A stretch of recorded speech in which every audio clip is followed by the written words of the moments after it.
Welcome to Inside the Ring. I am your host, Max Kellerman. That is our insider, Mike Coppinger. That is former heavyweight contender and now world-class trainer, Malik Scott.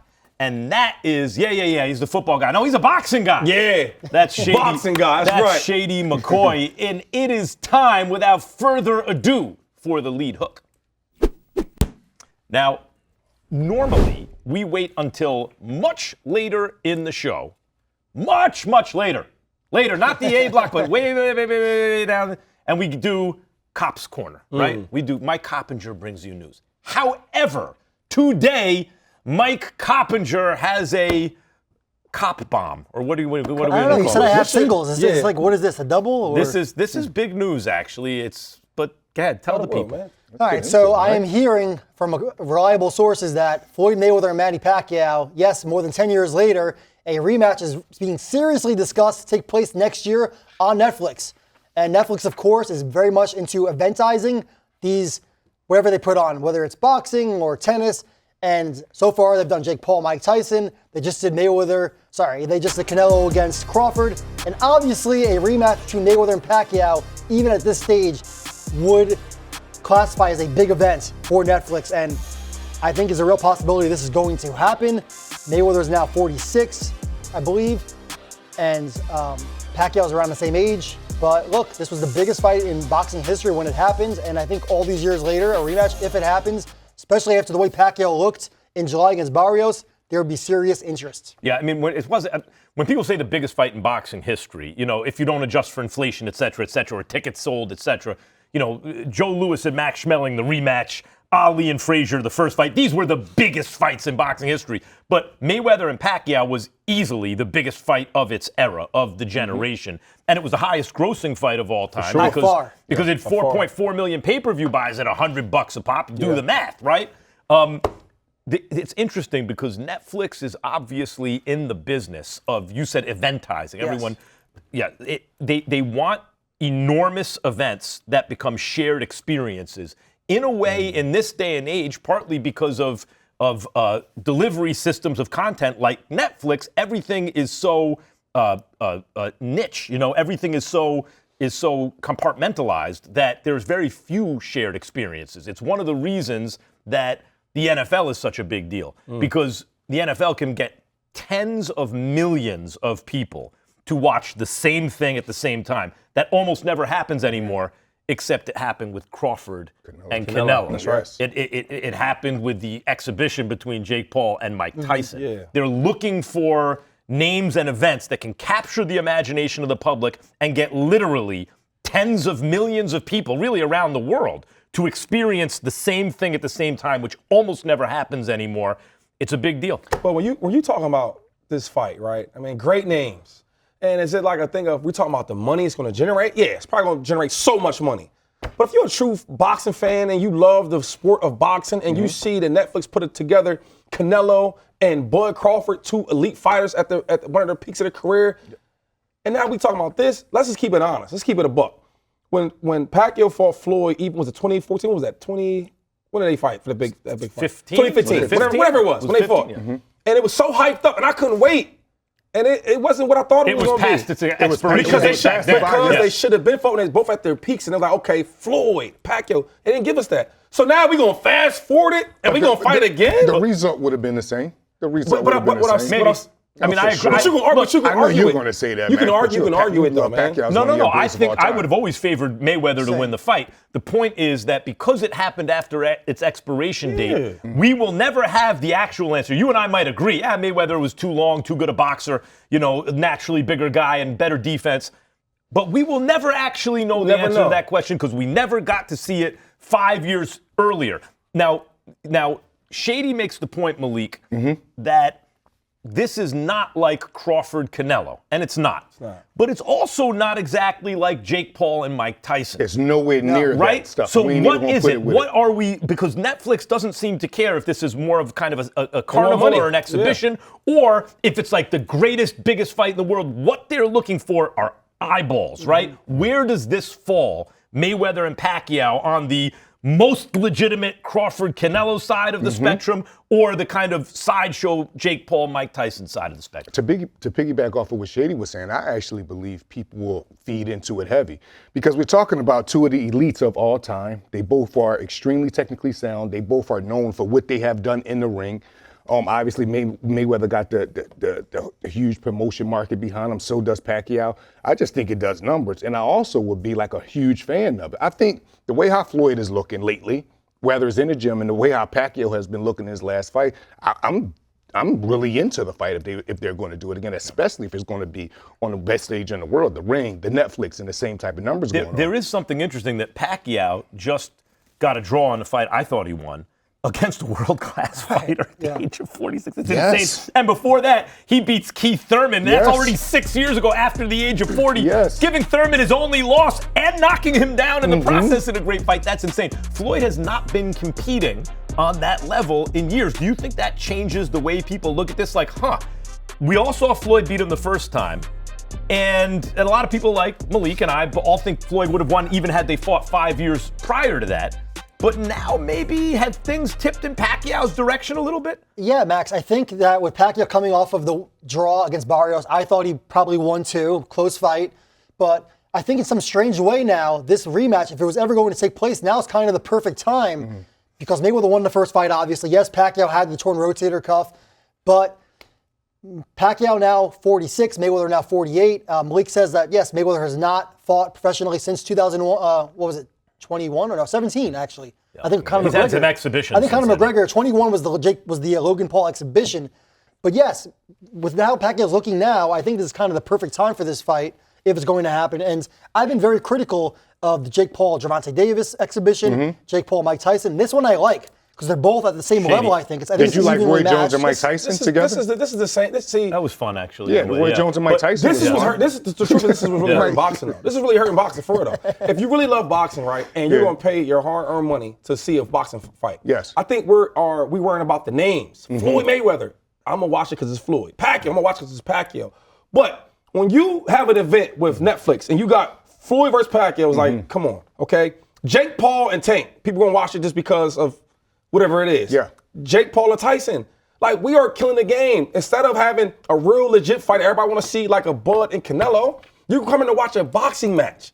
We coming to hear some names. That's what we come to watch. You are so wrong, Shady. This is Floyd Mayweather, the most technically sound, gifted fighter of all time, going against a Hall of Famer, one of the technically sound most fighters of all time, Pacquiao. And they're just doing it at an older age. I am so into this. I am so into this. It is a fair fight. It's a fair fight. I wouldn't be upset if it don't happen. They're around the same. Let me add one thing to that. Yeah. I watched Bernard Hopkins fight so late into life, right? In his late 40s. It looked like he could go forever. He beat Tavares Cloud. How old was he when he beat Pavlik? I mean, he was in his 40s. That's I forget. But by the time he beat Tavares Cloud, I want to say he's 47, 48. And I'm like, he could do this forever. Then he fights Joe Smith. Good puncher, but not on a Hopkins level. And had he been 49 when he fought Joe Smith, I still think he would have won.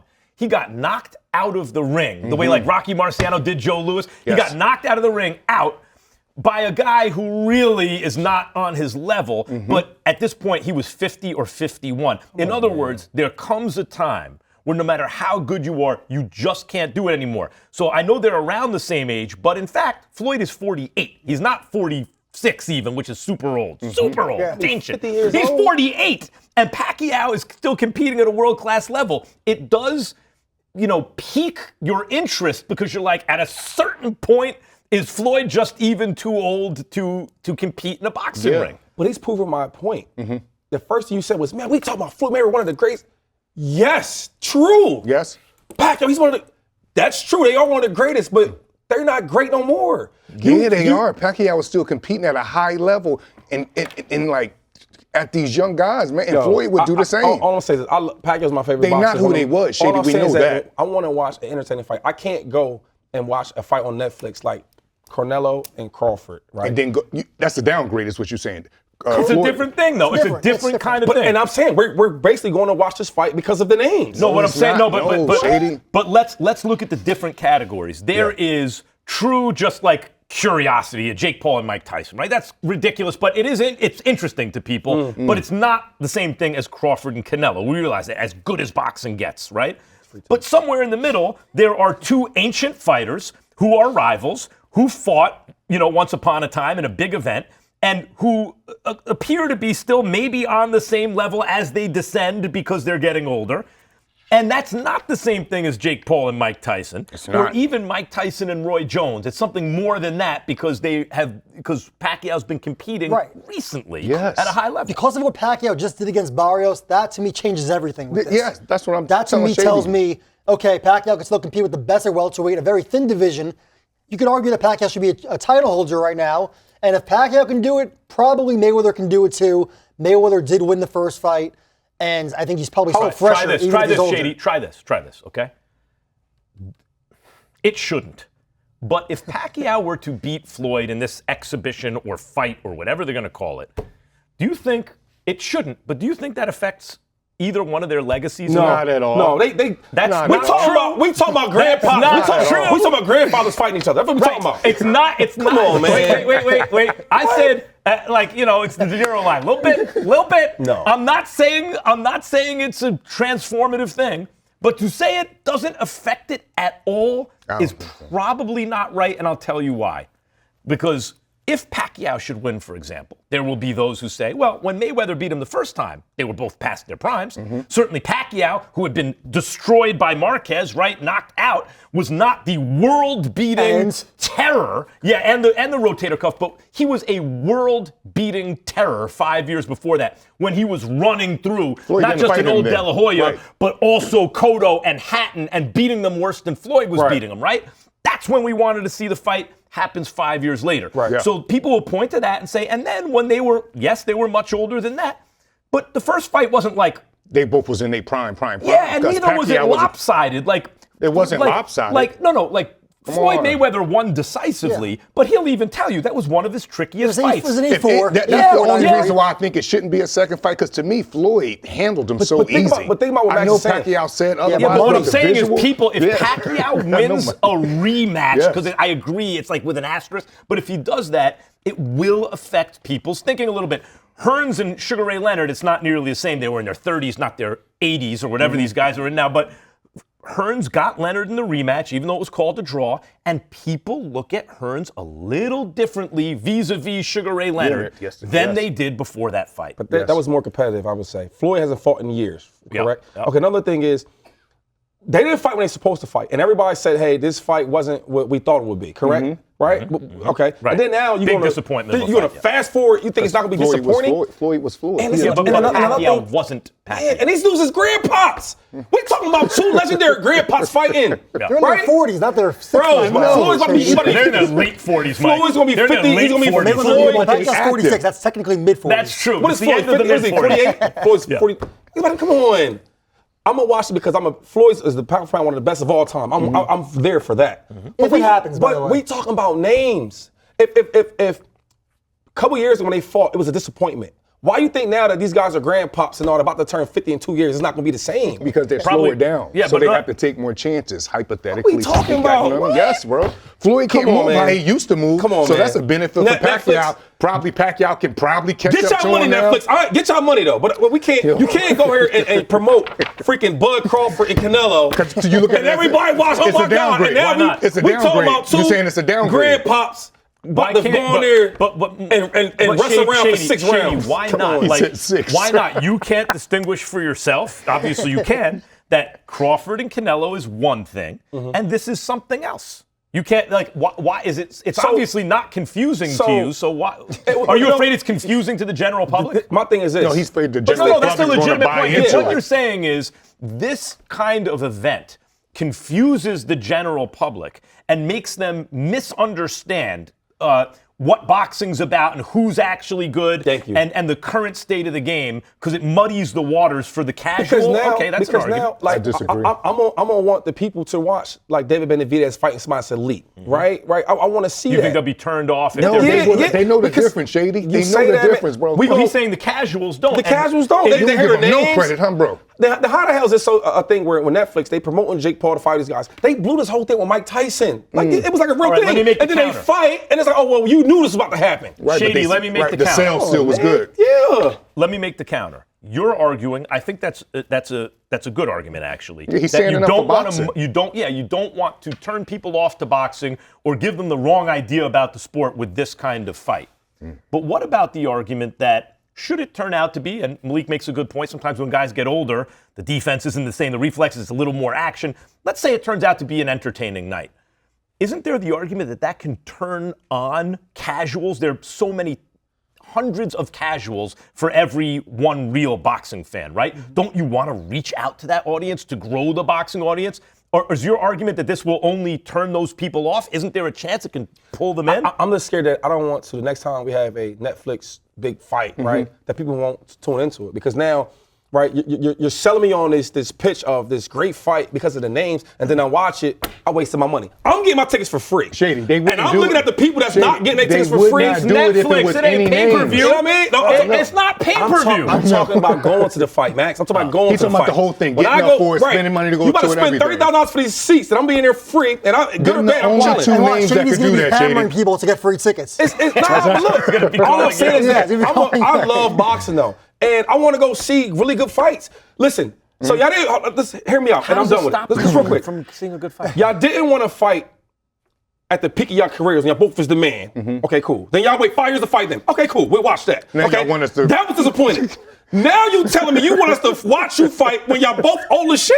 Hell no. Shady, they're the Hell only no. two names that can do that. Man, I get what you're saying, just Mike not with Floyd No, and no, Pacquiao. Mike Tyson- If this was any other names, I would get you all the way. Shady just made a great point, and Thanks, it's this. Max. It's Come on, this. Max. Thanks, Max. When people saw the first Mayweather-Pacquiao fight, Yeah. 5 years past the expiration date, they said, "Oh man, I got had." Right? I They, spent no, they didn't $100 just say that. They sued. Yeah, I got they had. sued? I got had. Well, Dang. and there's an expression. There's lawsuits. And there's an expression: "Fool me once, shame on you. Fool me twice, shame on me." Right? So that's really what you're saying. Like the first fight wasn't good to begin with, It's and worth now it. we're gonna. But It's worth here's it for the sake of the difference. good undercard. Shady. Here is the difference, Come on, the Shady. undercard gonna be bomb, bro. Here is the difference. Yes, you pay for Netflix, but people don't think about it like that because everyone has Netflix, right?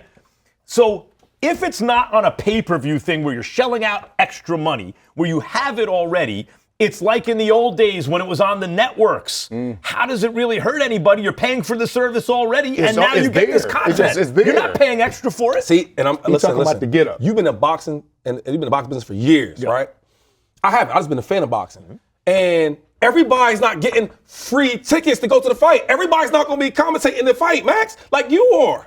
They You know what I'm will saying? view it from their Netflix means home. 50 They get million to view people it or from their 100 home. million people are Listen, going to watch man. the fight. 50,000 are going to be present, not maybe 20,000, are going to be present, and 50 million are going to watch it on TV. And Big also, facts. we have to see if this even happens. You know, it's in talks right now. It's not done yet. Yeah. Pacquiao announced earlier this month that he was going to return in late January.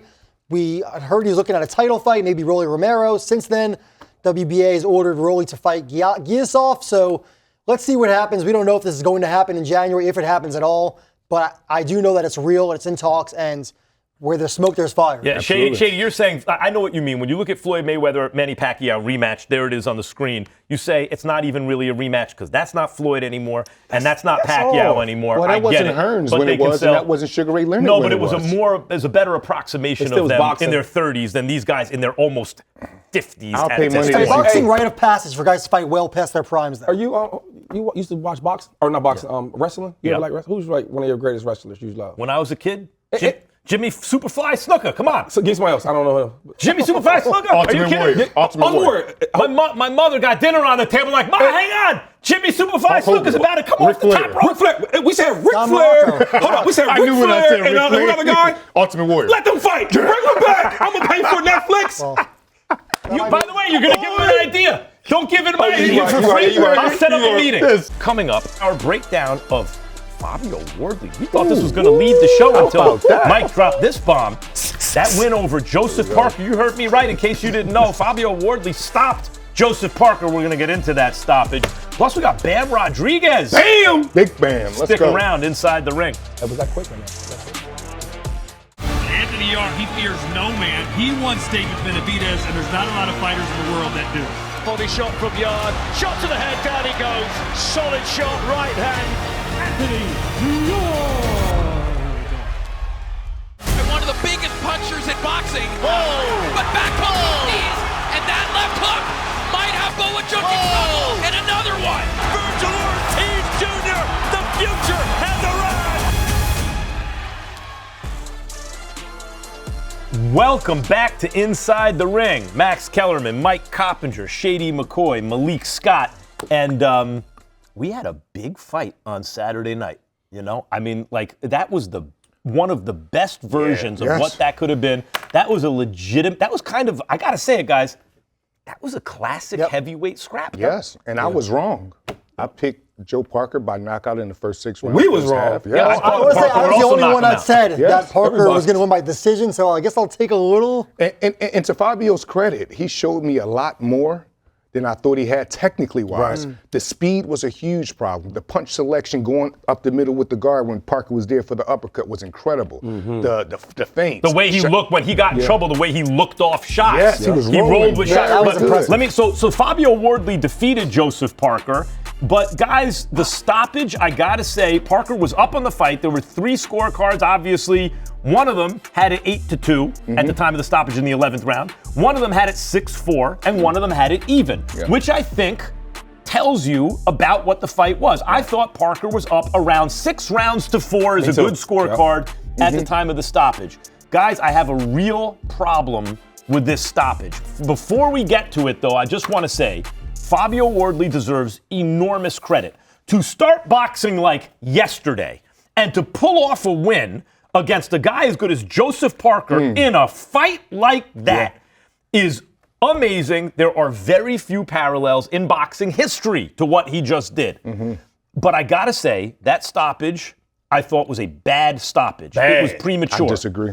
I'm gonna hear it. Look, I understand if the referee says, look, it's the 11th round. This is not the first or the second round. It's the 11th round of a brutal heavyweight fight. Yes. And he got hit with a lot of punches upstairs, and he got hit with 3 in particular in about a 20-second sequence where maybe 20 punches were thrown. 3 in particular landed, very nice right uppercut, a good right hand that Parker walked into, and the last shot was a left hook that was a good punch, not as good as the first 2, but it had a good effect. Yeah, but when you're hurt, here that it is punch against counts. the ropes. Here's the stoppage, miss. No, good not miss. uppercut. There's Yes. the uppercut. There's the one. Punch him But back. look, Parker Punch punches him back to back. Wardley's credit. He smothered the Now punches. look at him go to the There's rope. He the got hit big with a right right hand. hand. That's He's on 2. the rope, basically saying, That's come 2. and get That's me. the hook. Miss. Guys, there were No. but They there did were one shady. shot in that 3-punch sequence, right? There were 3. There were 3. As I three. mentioned, there was the uppercut. Yes. Then Parker walked into a right hand, and then he got caught with a hook. It wasn't a great hook, but it was clear. Yeah. There were times in that fight where both of these guys I thought were in worse trouble Yes. than Parker was at the end of that fight. yeah. So I the only disagree again. argument the referee could make, and then you're gonna rip Malik. But the only argument that I think the referee could make was, but those shots weren't occurring in the 11th round of a brutal fight. Okay? I thought it was a bad stoppage. I'm not convinced that Parker couldn't have won that fight even by knockout because he had hurt Wardley as much as Wardley had hurt him throughout that fight. Otherwise, Parker was still in a very good position to win the fight. Here's the upshot. Here's the bottom line for me. The way fights are scored, and I don't love the way fights are scored. I think every round is 10-9, unless you have a knockdown, basically. That wasn't even a 10-8 round, the way fights are scored. How do you stop the fight? It wasn't even a 10-8 round yet. But go ahead, you disagree. I think it's about mannerisms. I think before the actual stoppage, first of all, I don't think Joe Parker had Fabio in the kind of trouble Fabio had him on at the end. Joe Parker mannerisms at the time looked like it was saying, I have no more in me, just come and get me. And Fabio did that. And another thing, too, I want to highlight something. This is why I'm saying fighters need to learn to clinch. This is why my fighters have grappling coaches. Fighters should learn to, I don't want to say learn, but there's a time to take a knee. But you think, Parker didn't even think he needed to clinch right there. Did He you thought he see had that? counterpunching opportunities. Well, His why legs wasn't he never- counterpunching? Well, weren't you in London? Yes, I was there. Where did you watch the fight from? Right there, my fighter fought on undercard, Ezra Taylor, future light heavyweight champion of the world. Anyway, we're moving on. And I just believe it was the stoppage, to me, actually went too late. Did Parker look a little tired to you? Yes, at the end. Of course they were tired. I know, but some of that is maybe I'm trying to get my health back because he is But hitting you me. can't get your health back while you're getting hit. saying, Okay, let's put a counter on it. Guys, watch this. Watch this. Let's look again. Let's watch again. How many Every punches shot landed? counts too, Max. One, That two. counts. But yeah, right. But Look, those didn't. boom, that counts. Sort of, That counts. yeah, Come on, it wasn't come a on. great shot. But That yeah. counts to the body. Yeah, yeah. Missed that one. That counts. Missed that one. Missed that one. That Good counts. uppercut, as we said. Missed Missed the the right one. hand. Boom. Then Parker throws two You shots. did that one little of get them up sorta off of me. left. Fabio One push him good another right hand. That was Look at probably Parker the- mannerisms, Max. What he is don't it? want no more. That's He's not Joe just a Parker. what? He's Tell just, me he one don't time want y'all more? seen Joe Parker in that type of position. Are you kidding? He don't be in that. Throughout the fight, both guys were in at least that bad Fabio trouble never was several like times. that, The man. one thing I think that's important Yes, here is he was. Parker has a history of scoring knockdowns late in a fight. He dropped Dillian White in the 12th round of a great fight. At that point, I'm watching the fight, and at that point, I am not convinced that Parker doesn't win the fight by knockout. To me, Parker, you say he should clinch. I don't think he felt like he needed to. He How felt pretty not? good. He could see the punches. He was leaning back on the ropes. He So was avoiding was he most hurt of right them. there at all, Max? Yeah, he was hurt. But So that's why you should clinch but for a wait a second. minute. His legs weren't buckled, and he sees Wardley coming in with wide Max, shots. He might the be thinking man he put can his counter. hands up like this, Shady, and leaned on the ropes. That you know what that This says? is- That says, "Come on and get me. Watch I ain't this. got no more." Watch Look this. at it Watch again. this. Well, he's missing This a is lot of my things issue with too. it, though. Okay. Here's He- Parker. look at Here's this. Parker with Wardley. Okay. Yeah, let's look This at is this. earlier in the fight. Yeah. Good shot. Okay. okay. All right. That's okay. He missing. Wardley, by the way, Ben Davidson rolling. deserves enormous credit for the Yeah, work shout he's out done to with Ben Wardley. Davis. Great Look at the coach. way Wardley looked off that shot. Yeah, but look how he's Riding coming back. punches. Yeah, he's coming back Parker got him because hurt. earlier in He's the fight, missing they all both that. have more energy to throw those shots. Show me when Fabio was in that same position, man. That's what I'm saying. He's rolling with all of was that, Max. Parker in serious danger, actually, in your opinion? He's rolling, man. Yeah, round He's no, rolling, man. he is, but he's but then he got clipped with a left hook. Max. But my point is, just in that rolling, sequence he's where he clinching, he he's being rolled, smart while he's hurt. Yeah. He rolled with most of them there. He got clipped with a left hook there. And the One difference punch. was, that's true, the difference was it was later in the fight, and add to that left hook an uppercut and a right hand. That was an unbelievable stop. And it was such a great fight, and Parker has such a great history of doing this and coming back that he deserved more time. He did roll a lot of deserved those more shots. time. It was the rolling 11th like crazy round. right there, Why even not more give than him? I thought. If you're the referee, Yeah, me Howard too. Foster, and you think it's time to stop it, why not give him 10 more seconds, 20 more seconds? Before we get into the ref, guys, I just got to say, watching that on replay, I think Malik's right about something. And I was impressed while I saw it live, but even more impressed right then. The fact that Wardley has no amateur background, has almost no white-collar fights, has a thin pro resume, and was able to do that, what Malik just pointed out, the way he was rolling with those looked good. shots Incredible. against a guy as good as like Joseph Jersey Parker. Joe Walcott. He was with like Jersey Joe Walcott, no doubt, Right, looking right. off shots. Come on, man. The way he was able to do that is extraordinary. That's the word. That's not hyperbole. That is extraordinary stuff from a guy as inexperienced as Wardley. You have to credit Wardley. You have to credit his athletic ability, his desire to learn, and you also have to and his toughness and mental discipline. And you have to credit Ben Davidson. Davis, and performance you have center, to baby. credit Yes. his trainer, Wardley's trainer, who agrees to bring in Ben Davidson. Not insecure as a coach. Right, to get Crazy to the work. next Absolutely level. nuts. That is unbelievable Yes. stuff from the whole team. No question. Ends. You look at his last fight before this, right? Wardley was losing every single round against Justice Hooney and knocks him out in the 11th round. So now I'm seeing comparisons on Twitter to Deontay Wilder. But let me say it right here. Wardley already has a better win on his resume than Wilder has in Joseph Parker.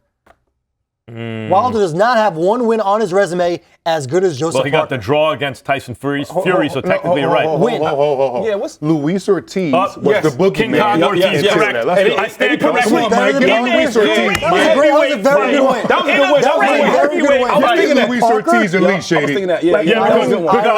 I'll tell you why. That's a good win, yeah. Parker has had maybe a better career. Ortiz was a guy no one wanted talking to about fight. Boogeyman. That was a good win. Yeah. That was a very good They win. didn't want to say hand it. speed, Parker- punching Yeah, he power. was boxed too. Yeah.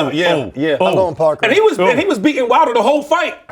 But it's an The second one. And then he The caught second him. one, yes. Bam! But whether or not you think it's Wilder or Wardley at this Either point, way. Kopp makes a good point. That's a good point, It's yeah. at least debatable Yeah. that Yes. already in Wardley's career he has a sensational win. I will say that when Wilder won fights by knockout, the see the referee di- could yeah. count to 100. Well, yeah, not- Here, the referee doesn't count to 1. You know why he can't count to 1? Because there was no.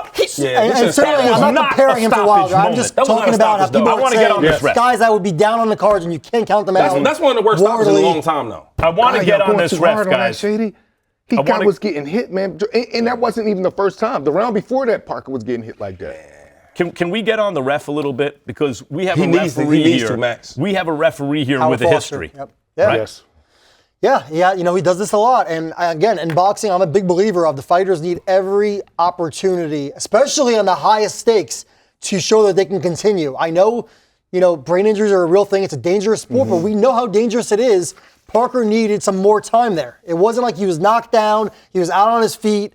That to me is when you stop a fight that's not competitive. Hey, Max, can I say this, though? In other sports, right, especially American sports, for football, NFL, and NBA, and basketball, they hold the refs accountable. Yep. When I say that, is when they mess up, right, they go through the whole interview process. Why you do this? Why you do that? Oh, they don't get away with that. Hold up. No, they don't get away with it. And they're trying to find ways in the sport to make some of these calls accurate. Yes. Right? In football, like the whole red flag and all that type of stuff, I'm not saying that in reviewing different things, but it comes to a point where, listen, people are starting to bet a lot of money on these games, on these fights. We got to make sure that it's on a fair playing field. And a dude like Joseph Parker was looking to fight Usyk next if he'd won this fight.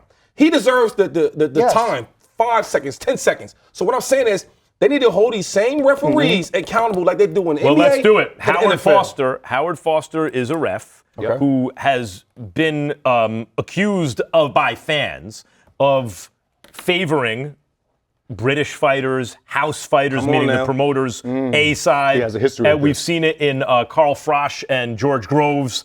They have a fight where Frosch is knocked down in a way where you're like, oh my God, this fight might be over.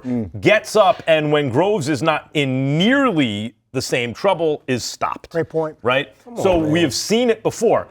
I will say in defense of Howard Foster that if you have a long enough career refereeing fights, you will make some mistakes. Sure. And it is possible for fans to read into that and say, well, that time it was the A-side fighter that the mistake was made for, and they'll remember that, and maybe not the time you made a mistake for the B-side. How many times are you going to do it, though? He did it also with Dubai and Lorena fight. That's true. Duval was in So how serious many trouble in times that you gonna fight, keep too. doing Yeah, that? Lorena got hosed. Yeah. You're right. In this case, I got to tell you guys, I know, Malik, you disagree, and I know, and I don't want to take credit away from Wardley. He doesn't control that stuff, and he had an amazing performance, But we're even though talking he about was what's losing fair. the fight. What's fair, right? I felt, when I watched it, my gut reaction was Parker just got robbed. I felt like he got was not robbed mine. because I need to see, and by the way, I have made comments about certain fighters showing heart in the past, and there have been even fatal injuries in boxing when a fight hasn't been stopped, okay? So I understand it's a very dangerous sport, and maybe the ref really just thought it's the 11th round. These guys have had so much head trauma already. He's getting hit with clean shots. It's enough. But my feeling was I never saw the knee buckle. Nope. I never didn't saw see him. that. You know, if you see the end of Jose Luis Castillo and Diego Corrales, their first fight, the fight is stopped because he gets hit and his hands involuntarily go down. And his eyes didn't go know to it- the back of his Yeah, head. but what I'm saying is if you're like this, you chipping get hit with a away, shot Max. and then your hands go like this. it's You're not over. doing It's that on over. purpose, right? If you see a guy, Razor Ruddock and Mike Tyson, whatever you want to say about Richard Steele, I think it was Richard Steele who stopped that fight, the first fight. The first fight. Razor Ruddock's knees are even he was all over the his place. eyes look clear Yeah. and he seems to know what's going on, Yeah. but he can't control his legs. That was not Joseph Parker. Yep. Parker's knees never buckled. He was You saying throwing in the whole punches. fight or No, during I'm that saying time? at That that time. Yeah, at that time. time. He was Was throwing super hurt. punches back. Yeah. He was avoiding punches Right. at the end of the fight. I felt that he got robbed of his chance to win a fight that he's this. worked and be in a position that he has worked his That's his entire whole life career for. to challenge Usyk. And I saw a lot of people online saying that, well, Parker and Andy Lee, his trainer, didn't even protest. But that's because Parker's classy and so is Lee. Parker does protest in the form of kind of pushing the ref here, and he goes, whoa, he sees us right there. He goes, whoa, what are you doing? Guys, that's like a normal I'm just seeing exchange. that. I'm just That's a seeing normal that too. thing. Yeah, Mike. yep. I didn't And- see Parker do that right Yeah, there. he And for pushed Joe off. to do that, he's really feeling it because we all know how Joe Parker is. "Whoa." He's a gentleman. "Get off That's what- me, he's man." literally like that. He must And have can we felt say that. one more thing? And I'm speaking for the athlete part of it. Yo, you work your life for things like this, Right. for opportunities to take care of your family a certain way.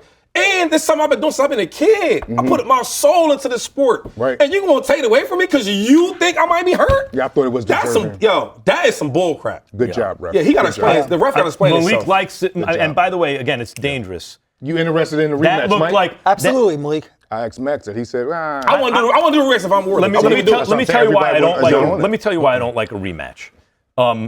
First of all, Wardley has earned a shot to me. Yes. Yeah. That's number one. It's not his fault, like you and said. I don't think he should take a lesser payday to do the right thing. It had nothing to do with him. The stoppage was he was just competing. Go get your shot at Usyk. Go do your thing.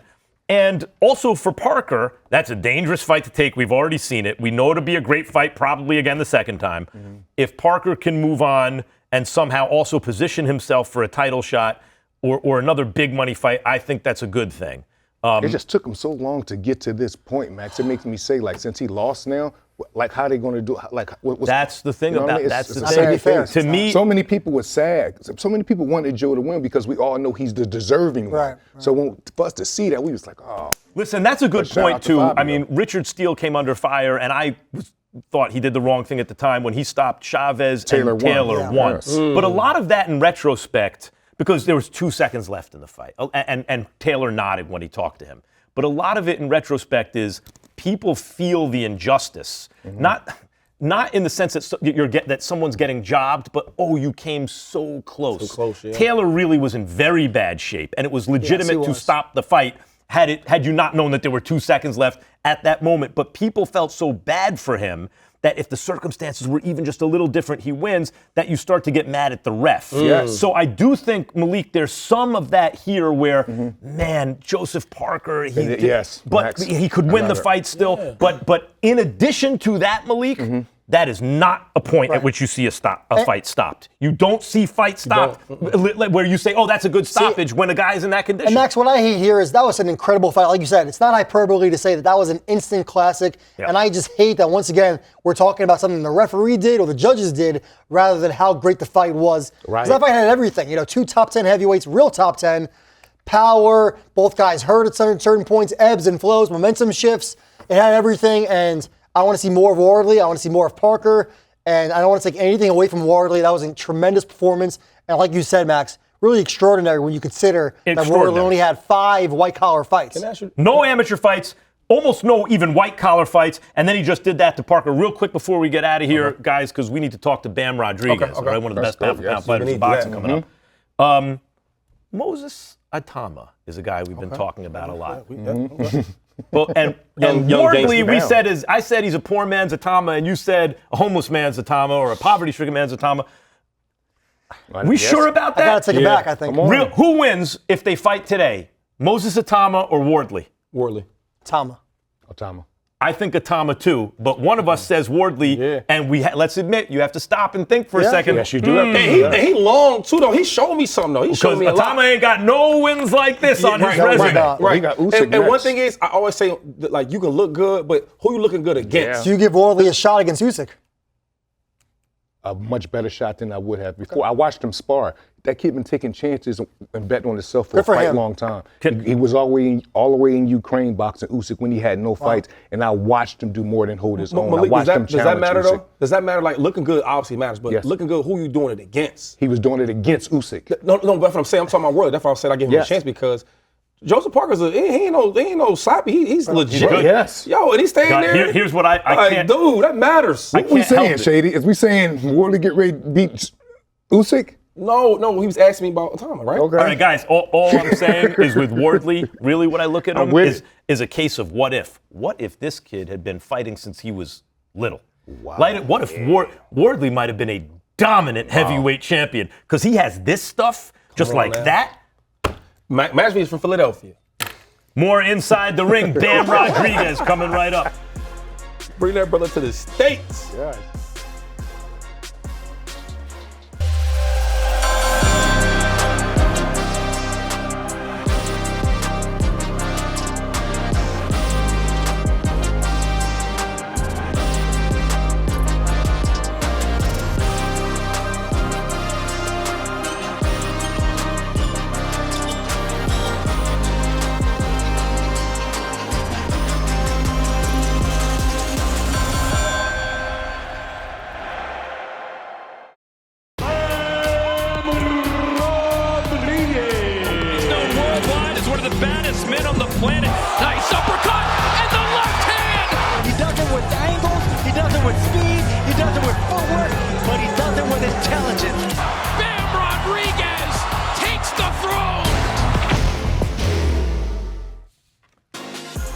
Welcome back to Inside the Ring, guys. Some fighters are just different. You put your eyes on them, they look different from the other guys. There's a handful of guys like that in boxing toward the top of the pound-for-pound rankings, and Bam Rodriguez is one of them. Yeah. Bam, yes. The Ring Magazine, that means he's the champion in the junior bantamweight division, 115 pounds. Welcome to the show, champ.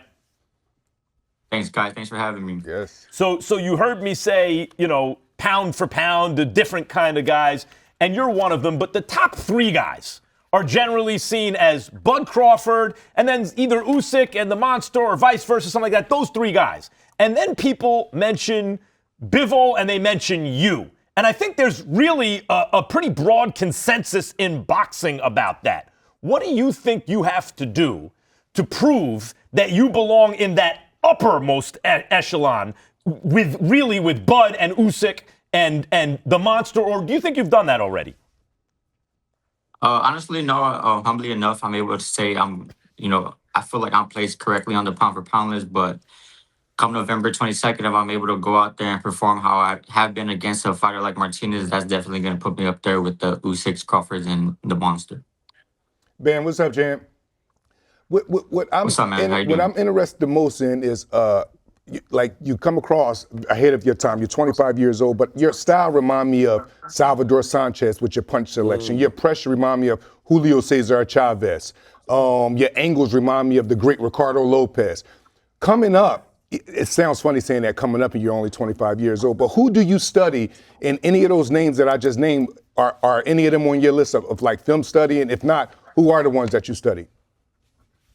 To be honest with you, I don't really study boxing at this point. But when I was coming up, I would study a lot of Lomachenko and Nonito Donaire. So definitely got my angles and footwork inspiration from Lomachenko. Okay, right. Yeah, I can see that. Yeah, you can see it. Right. Yes, you can see. So you named all Mexican dudes. Right. Yeah, I know Mexican American, but still, it doesn't have to be just. I ain't mad at you. Good job, champ.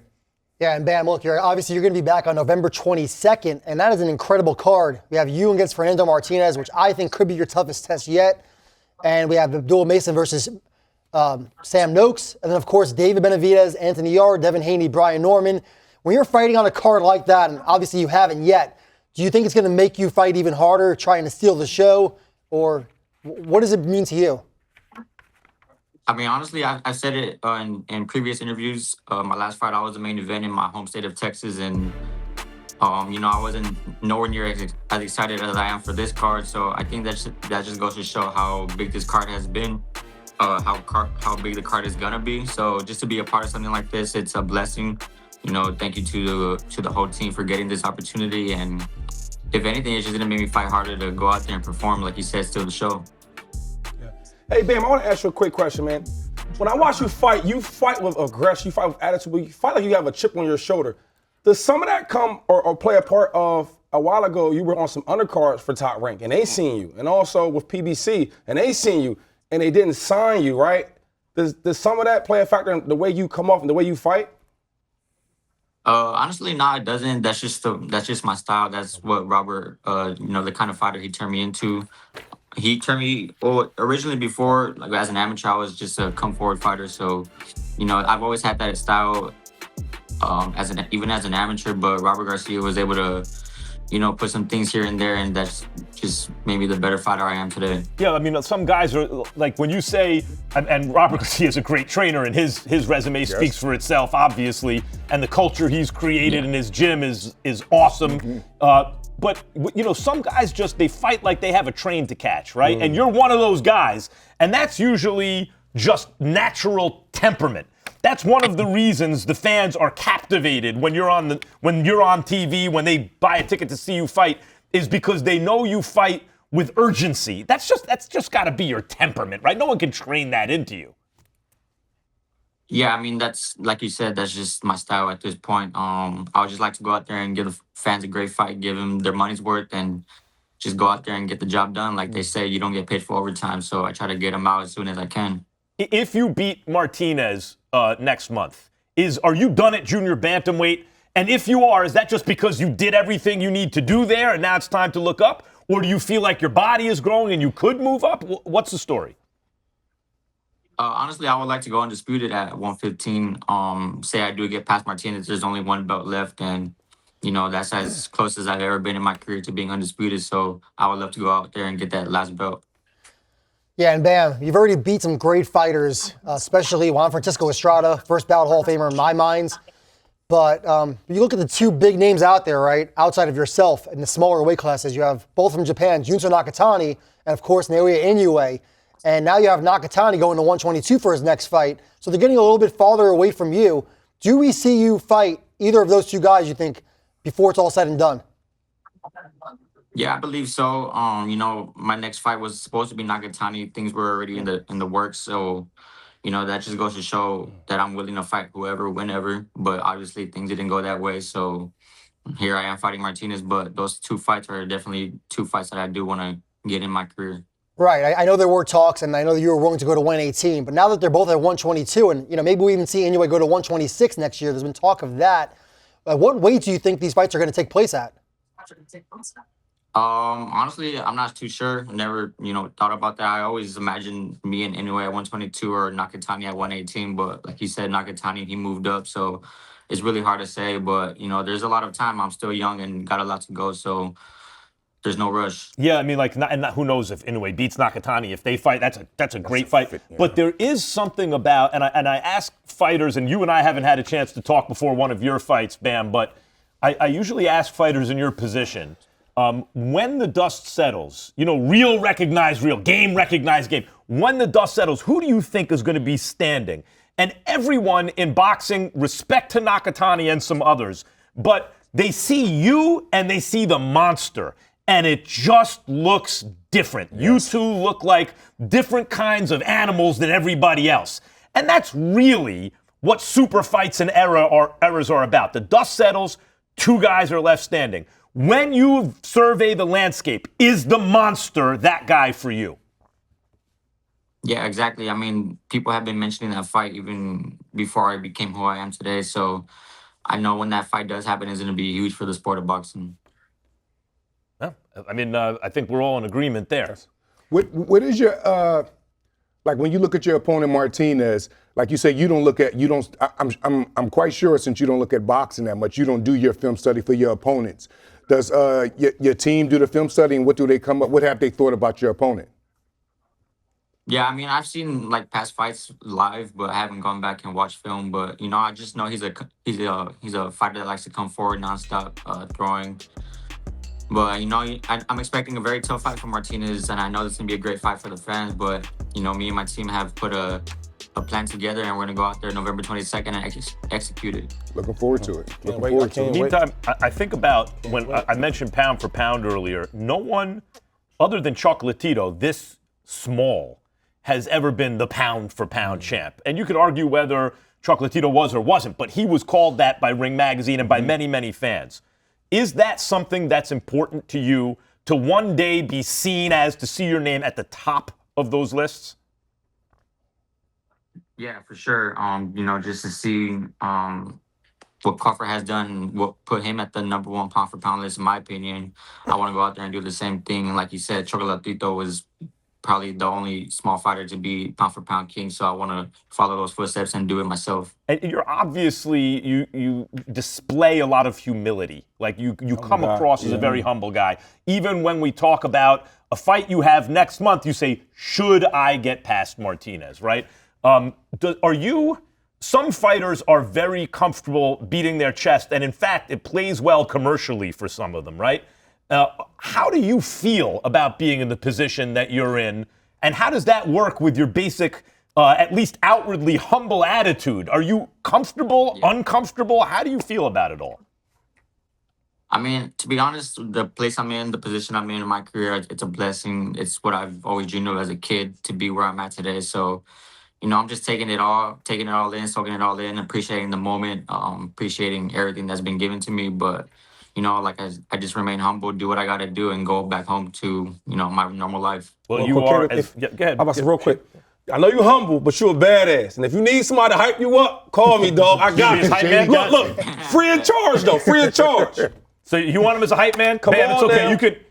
You can hurt his feelings if you want. You want Shady as a hype. He's a good hype man. I'm great at it. And look, Yeah, now let's do it. Let's And we do hit it the for comments. sure. I'm like, ooh, ooh. Like, I'll be that type of You guy. heard what he said? What he said? He said, let's do it for Sure. sure. All right, look. I'm gonna have my people call your people, and then we gonna be people. And go I got from you. there. And go That's from how it there. goes. That's right, Shady. My man. Bam Rodriguez, one of the truly bright lights in boxing. Thanks so sure. much for joining us today, and best luck against Martinez next month. See you, champ.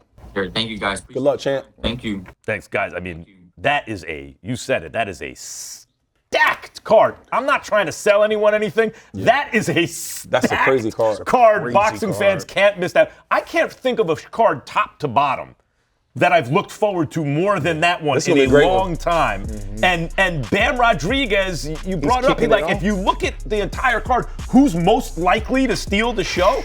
Bam. He's most likely to steal the show. And don't sleep on Martinez either. Martinez is going to get Bam. Is a hell of a fighter. By the way, Bam is not guaranteed to win that fight. Yeah. I just talk that way because he has the looks of a super fighter, not a normal fighter. All Martinez did last year is go to Japan and beat Kazuto Ioka. Martinez is really good. Around. That is actually, I think, that and Haney and Norman are the best fights on the card in terms of the matchup. All right, listen. Bam defends his Ring Magazine Junior Bantamweight title, and what that means is he's the champ. Not because we're working a Ring Magazine show. It's because the Ring Magazine policy co-ops the legitimacy of the sanctioning bodies, because when you put the belts together, or if number one fights number two, or sometimes number three if two's not available, that's the champ. And you can't get stripped because you haven't paid a sanctioning body fee and all this ridiculous stuff. What you just saw, that's the junior bantamweight champion of the world, and he's taking on legit his number one contender. Stick around. We'll be back with more Inside the Ring. Yeah, good day, man. I got a job and everything. Huh? Yes. Another job, man. Live only on The Zone, November 15th. Eubank Jr. versus Ben 2. Their first clash was a modern classic, a fight of the year contender that gripped the world. And now it's the rematch. Chris Eubank Jr. looks to close the case once and for all. Conor Benn comes for revenge. The greatest families in boxing go to war once more. Eubank Jr. versus Ben 2, November 15th. Watch only on The Zone.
Kellerman, that's Mike Coppinger, that's Shady McCoy, and that is Malik Scott. And Devin Haney, guys, is going to be taking on Brian Norman Jr. on a stacked card. I keep saying it, but that is a great card. I don't know. That might be the best fight on the card. That's a good fight, too. I don't know. But, I mean, it's like that's a hell of a card they're on. Trainer Greg Hackett said something that I want to discuss right now. Philly. He thinks Brian Norman may be overtraining for this fight. Now, this is the biggest fight of his career. It's natural to definitely not want to be underprepared, but there is something in boxing called overtraining. And Malik, I want to talk to you about this to start, because you've been there as a fighter and a trainer. Yep. We've seen this happen in the past in boxing. Someone has overtrained. I think of Tommy Hearns in the first fight against Sugar Ray Leonard. Emmanuel Stewart, the late great Emmanuel Stewart, great trainer, one of the greatest ever. But that was the first time he had a fighter on that level, right? Yes. And Hearns came in almost 6'2", 145 pounds. Right. And by late in the fight, his legs, he looked overtrained. Is this a real threat? How would you describe, what does overtraining look like in the gym, and how does it manifest itself in the ring? Well, first, me as a trainer and a former fighter, and me just being observant of training camps and fighters, you don't even know that a fighter is overtrained until the night of. This is not something that you see in the gym, because now everything that you've been doing in the gym, all of a sudden when you go to the fight, it's supposed to be a little bit easier. But you find out in the first 3 rounds, like, wow, his legs is not there no more. Everything seems a little bit more fatigued. So early on in the fight, you say, he overtrained, or we overtrained him. As his trainer, there's no way to guard against that? Is there any way? Is there anything you can do? Absolutely. You have to lower the rounds. Some fighters need to spar 4 times a week. Some fighters need to spar 2 times a week. First of all, you have to know your fighter. Everybody's body is not built to train extremely, extremely hard every single day, all day. Especially the more your body carry, the less impact you really want to have on it, because you mean the bigger you are. The bigger you are, because you're putting so much on your joints. So it just takes a real good trainer to know those kind of things and not have an ego and say, you know what, I'm reading my guy, day off. That's got to be really You know what tough, I mean? because you I'm don't reading want to this. be underprepared. Not 12 rounds of sparring a day. We're going to do 6 tech work, stuff like that. No running for 2 days. And I'm thinking like as in the football side of things, right? It's Yes. a cool thing about being on this show, because you got the boxing analogies, but I use some football. Yes. And you can overtrain, right? And everything works together. The training part of it, the eating, the diet, right? The And then the rest. sleep and the rest. Recovery. And then the recovery part. So I'm thinking sometimes if I will overtrain, right? Damn, I get into the game, I'm tired. My legs are tight. Early. My legs are tired. Right. Yeah, you feel that. And I think coming up to whatever the game is, within them weeks, you can feel the difference, right? And if I'm not getting the right recovery because I'm overtraining, you won't be 100% ready. Yes, That's why I think everything works together. So when I'm hearing he might be overtraining, Max, that's a big deal, though. It's a big Mike, deal. before I get to you, I want to go back to Malik on this, because it's so hard in this world where we are constantly getting messages, right? Yeah. If we're getting the right ones, usually work harder. There's no such thing as working too hard, right? Especially Americans, I feel like hard, like, that's the message that we get. You got to work hard. And even a kid in school studying for a test, you're going to study too much? No, right? Like maybe you should. How do you fight against the impulse you have a big fight coming up, to be at your very best just by doing more? That's got to be tricky. But at the same time, over the last 30 years, work harder. It's kind of fading out, Max. The real thing now is work smarter. Because even working smarter, you're still getting the hard work in. But sometimes, believe it or not, I also think it comes from insecurity. A lot of these guys is in tip-top shape. I know fighters that they trainers can't even tell them, yo, no running today. Oh, I'm sitting here thinking about the fight. I'm going to just go do a little 4 miles. You're supposed to be completely rest. And you have to prioritize your recovery. You have to prioritize your rest. I believe that there is fighters that could train hard 500 days straight, and if you ask them to go completely rest and don't do nothing for 3 days straight, I don't think they can do it. As opposed to like James Toney. Is a challenge. James Toney, who can come into a fight fat and then box 25 rounds and box the hell out of somebody. Bro, they could just they just can't rest. And when I say rest, Shady, I mean do absolutely nothing but zone in on your recovery. I was going to say one thing. When sports science came into sports, right? For example, we are all athletes, right? Obviously, there's Speak for yourself, go ahead. but there's a different sports. Boxing is super intense, like football, basketball, track.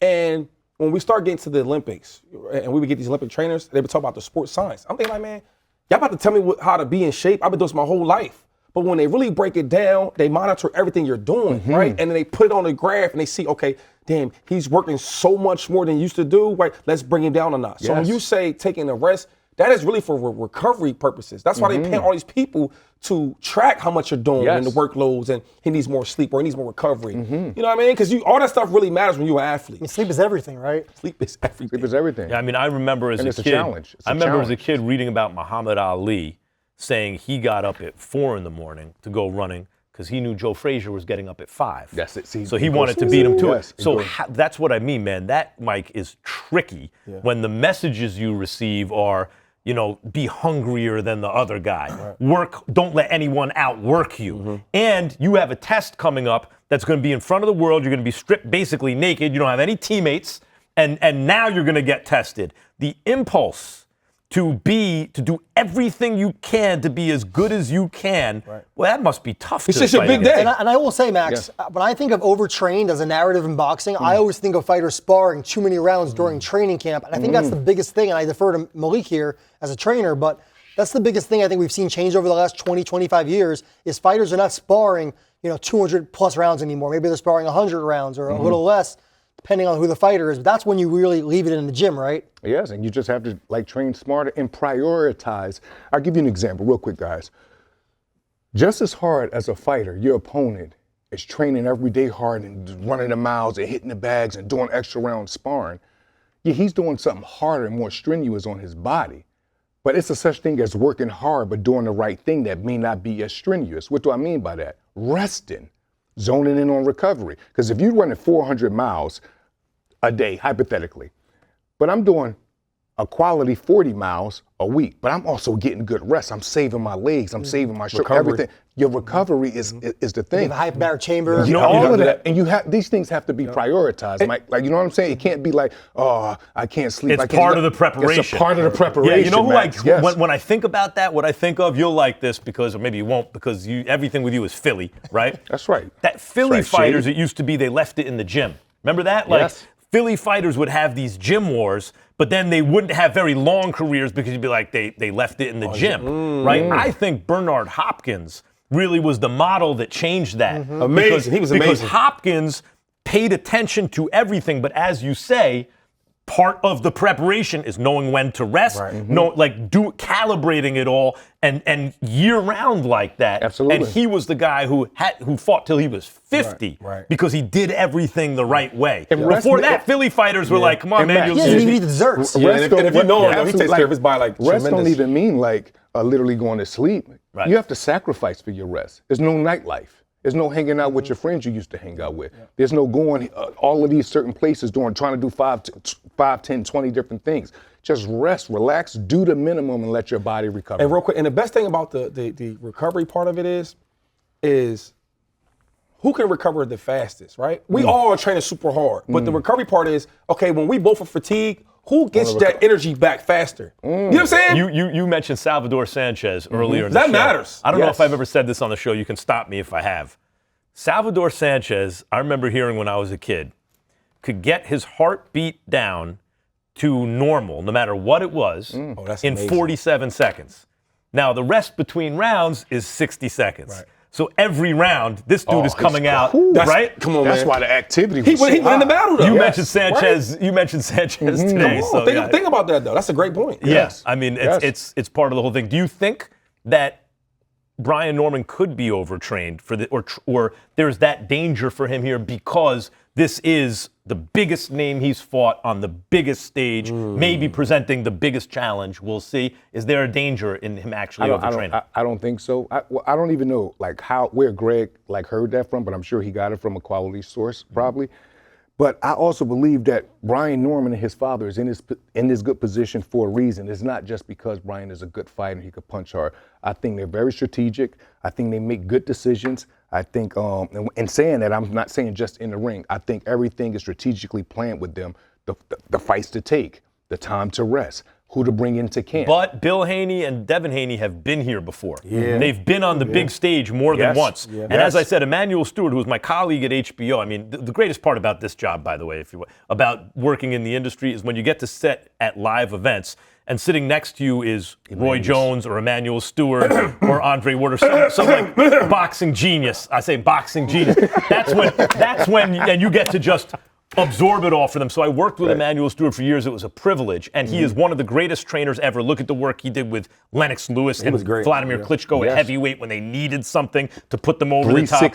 Obviously developing fighters, Tommy Hearns, Milton McCrory, Jimmy Paul, Hilmer Kenty. I'm talking about guys he took from nowhere to the title.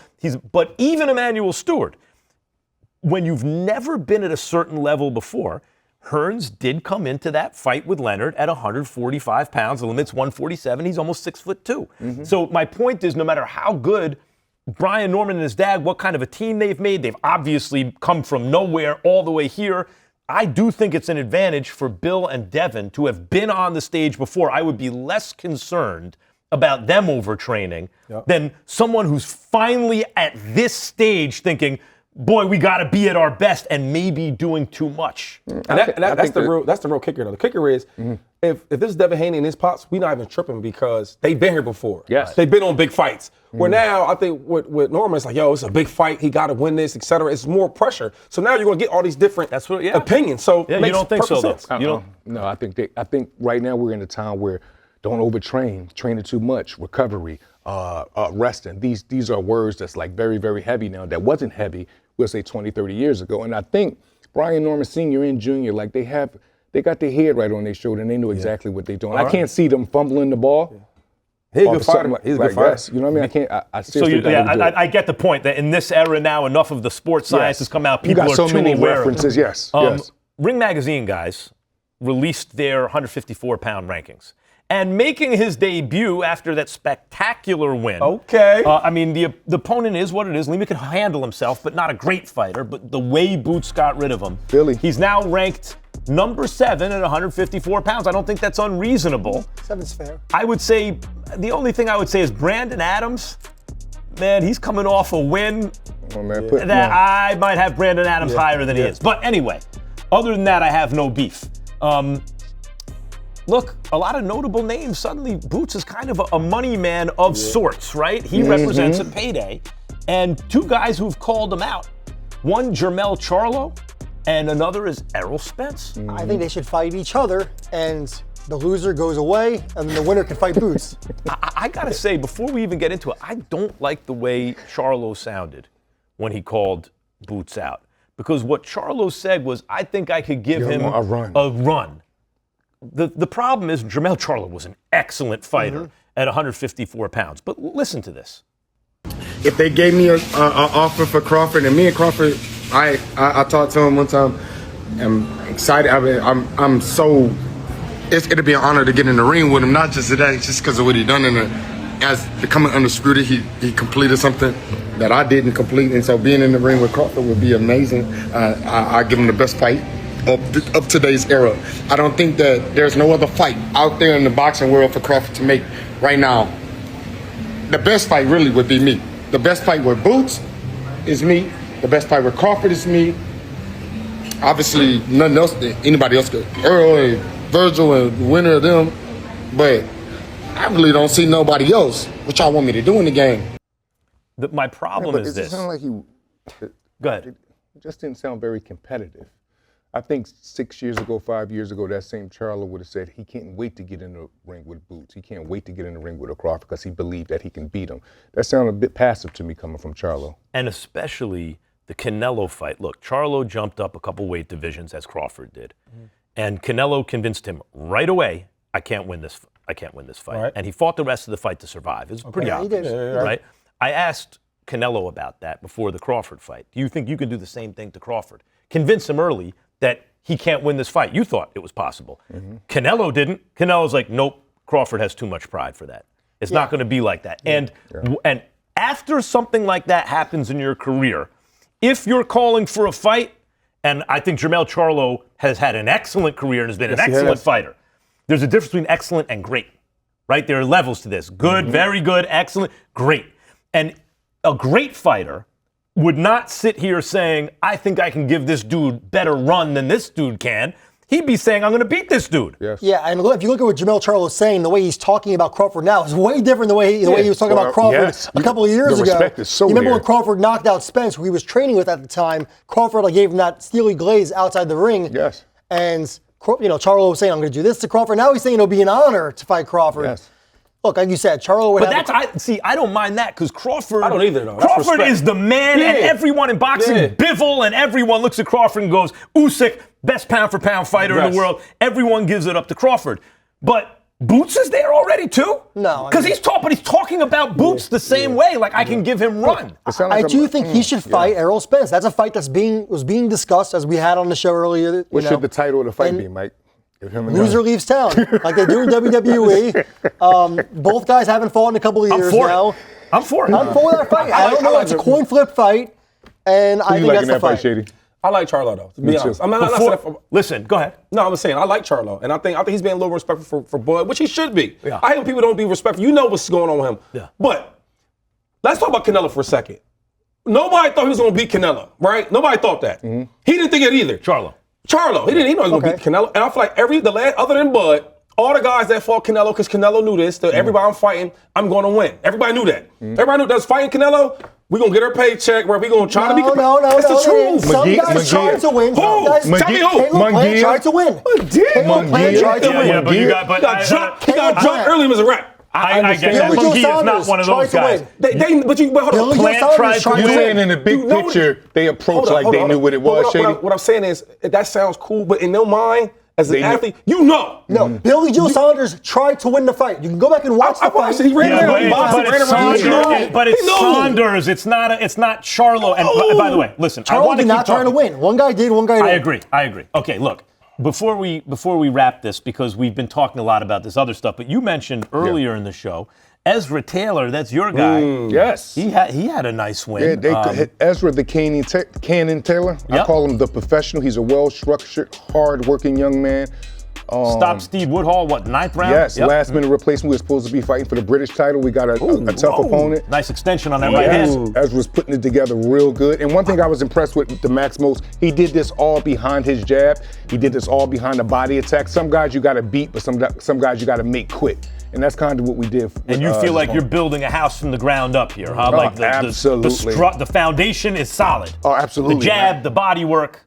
Yes, man. I'm building. I can't wait till you guys to see him some more. The light heavyweight division is about to be put on notice. And speaking of Boogeyman, he's about to be one of the Boogeymans in the light heavyweight division. My And man, speaking Ezra of Taylor is a professional, baby. Now, Malik is getting to be a TV pro because coming up, Team guys, up, it is the Hollywood season. Hollywood, I said. We're not far from Hollywood. It is the Halloween season. Yes. And so we're going to go with our picks for the biggest, baddest boogeymen in boxing. Keep it right here. It's inside the ring. Yes. Scary. Hey, listen up. Let's have it. We know you've always got your eye on the prize, the championship belt. And why wouldn't you? You're a finely tuned, well-oiled boxing watching machine, capable of consuming over 185 fights on the zone every year. We've gone big. We've gone global. Churning through combinations, comebacks, and non-stop knockouts. With big fights every week, you're the best in the world. So go on, get that belt, champ. The Zone. Undisputed. All right, welcome back to Inside the Ring. I'm Max. That's Malik. That's Mike Coppinger, and that's Shady McCoy. All right, it's Halloween, guys. And what Halloween means is it's spooky season, right? And so our producer sat down and thought, how can we make some TV out of this? And what they came up with was boxing's boogeyman. I actually like this, right? Not as corny as the typical, TV producer idea. I know it would be fun. No, this is actually good. Boxing's boogeyman. Who is the scariest guy in boxing right now? But now I got to be clear. Scary, I don't mean that they're scared, which in boxing usually that's what it means. I mean, who actually scares everybody else? Malik, we're going to start with you. You have been in the ring. Yes. You're a world-class trainer. Yes. Who is the scariest dude in boxing right now? Who's the boogeyman? Oh, easy. Heavyweight division, Caballero. Caballero's the boogeyman. Absolutely. He's a nightmare. A nightmare to any heavyweight. They know that. You don't hear no one calling him out. Your hungriest heavyweight just not calling him out. But also speaking of that, he just got a fight today, and he's fighting Tony Yoka. And we're going to see how that go, right? So, but I just feel as though what makes him a nightmare is his consistent pressure. One thing that he does very well is go to the body with bad intention. He's the best body puncher in the game. He has the best chin probably in the heavyweight division. He has big wins on his record. And I just see him being a problem for any heavyweight in his style. Yeah, that's a good point. Very stubborn. Because first you think, well, Tom is in the same division. He's scaring. A cop has reported about how managers of top 10 fighters are like, I need retirement money for this because he might retire my dude. But when you combine the rugged chin with the punching power and the consistent pressure in the heavyweight division, that's a hell of an answer. Who do you got? And Caballero, one of the best body punchers in the entire sport. He mentioned that was a good one. That was a great one. He's a were great you job. listening His to Malik? heart is big. Were you listening to Malik? Malik said body puncher. He Leave him alone, Mac. he had a point to say body puncher. And I said one of the best body punchers. That's right. Oh, I see. Different. I see. So it's more. I'm Who adding do you on. have? Who's I'm your adding boogeyman? Who's your boogeyman? I'm going with David Benavidez. Yes, people do want to fight him, but they only fight him because Benavidez is one of the biggest stars in boxing, and he brings major capital with fighting him. But otherwise, no one will be fighting this guy. Talk about volume, big-time punching power, and he puts a beating on his opponents. I mean, Caleb Plant's a quality guy. He will bring it on, and he will punch with power late in the fight. David Benavidez, and he's just getting started. I'm not mad at that pick at all. That's a good one. At all. You know why, too? All. There's one fighter. Canelo Alvarez was fighting everyone from the age he was 15. The dude never said no to anyone. He fought Floyd early, yes, for a big money fight. Austin Trout and Erislandy Lara were not big money fights, right? He fought them. He was not. Canelo would fight everyone. However, it is fair to say he ducked one fighter. They were in the same division. It was his number one contender. He never got in with Benavidez. That's the only dude Canelo ever ducked in his entire career. He didn't even want to say his name neither. Yeah, he didn't acknowledge him. That's a good one. And I believe, I've always believed it's because Canelo was like, if I'm going to pass the torch as the face of Mexican boxing, Mexican American, whatever, but like, you know, that is recognized by Mexican and Mexican American fans, maybe toward the end of my career. He didn't, and he looked at Benavidez and thought, I agree with that. That's a lot. Not. Yeah. Right. So that's a great pick. I need some more smoke for this one, though, right? Yeah, okay. yeah. Come on, Shady, let's go. Now, y'all's is like really, really good, right? Yeah. Physical, tough, right? Body shots and all that. Hit David hard. Benavidez hit hard. I'm going with Shakur Stevenson. Yeah. Shakur. Yeah, Shakur. okay. Shakur Stevenson. You want Shador to start now? Is that what it is? Look, I'm just talking about the young guys taking over the game. Yeah, You know? okay, all right. And this is the reason why. First of all, Shakur, he wanted to fight Devin Haney. Devin Haney, he moved up. He didn't want to fight him. Okay, cool. I don't know how that worked, but he didn't fight him. Then we go to Tank Davis. If you say Tank Davis' name, right, to Shakur, I want to fight him. If you say Shakur's name to Tank Davis, he don't even respond to. He don't even acknowledge it. Okay, Lomachenko, right? Yeah. He wanted to fight Lomachenko, and he decided to retire. Yeah. And then Isaac Cruz, he wanted to fight Isaac Cruz. Isaac Cruz's father said, you know what? We're not going to fight Shakur because he's going to move around too much. We want to chase him around. I think the thing what makes him a boogeyman is because it ain't about with the power and all that. It's about I'm going to embarrass you and I'm going to beat you. Humiliation. That is Yes. a great pick because no one wants to fight Shakur Stevenson. And by the way, you know me and Pernell Whitaker, right? Yes. Like what you hear, this is the giveaway. He has an awkward style. What you mean he has an awkward style? You mean he's going to beat you? Is that what you mean by he has an awkward style? You can't beat him and you don't want to lose? There's one man who wants to fight him, and that's Teofimo Lopez. But man, Teofimo wants that smoke, man. I mean, that contract is it signed yet, Mike? We were still waiting They're for it to in get their signed. talks. I'm saying But we've been talking. But Tio was the signed. guy who stepped up and fought Lomachenko. But he's different. different. But Tio's different than anybody else. That's Tio a will good fight pick. anybody. But however, I will say this. Now it is my turn. I'm going to give you guys answers. They're all good questions, all good answers. But I'm going to give you the right answer now. See, because there is something about being the boogeyman, Shady, that means he's also going to hurt you. So I like all your answers, but the actual answer is, and no one's thinking about this guy as the boogeyman anymore because he lost. But he's 41 years old and he lost, and still, and we heard Benavidez call him out because Benavidez is that dude. But Artur Beterbiev is actually the boogeyman in boxing. This dude is the scariest fighter in boxing. That's true. He will beat your brakes off, and he can outbox you, and he can obviously outpunch you, and he can take a shot. And it took a prime Bivol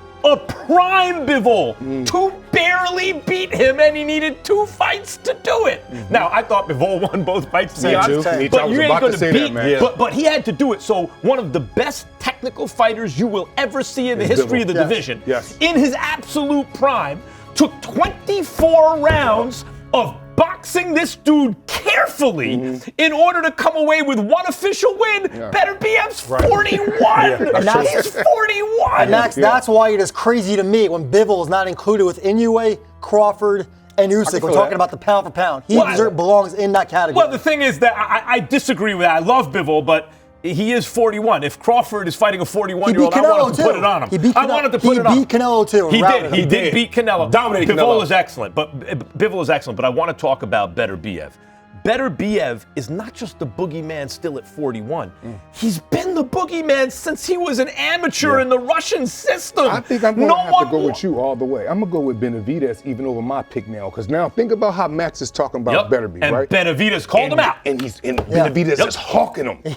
He's chasing him. But he's calling him out. He's crazy. But He's I don't crazy know. in the best way. Benavidez is the boogeyman. I don't know if Mike was right, I man. don't know if is that partly because Beterbiev, a little of the shine is off because he's 41 No, we and ain't he gonna do just that. lost to Right. Bivol. No. Is it because Benavidez is just that dude? He's gangster like that, man. He is gangster like that.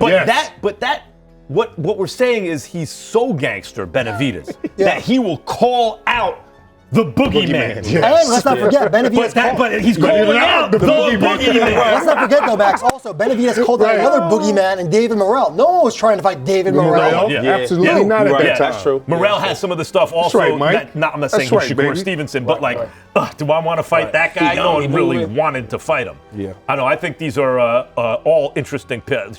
Shakur is a hell of a pick. Telling you now. But he's not going to beat you up the way the other dudes are going to beat you up. But the Boogeyman's like, I don't want to fight. That's what that means. I don't want to fight this guy. No one is going to argue with any of our picks just now. And the thing about Benavidez is, I think the strongest case for Benavidez is not only is he chasing the Boogeyman, but he was ducked by Canelo. Like when you put those two things in, that matter. He shouldn't be penalized, Benavidez, because now he's kind of the man, right? He's the money guy. Yeah.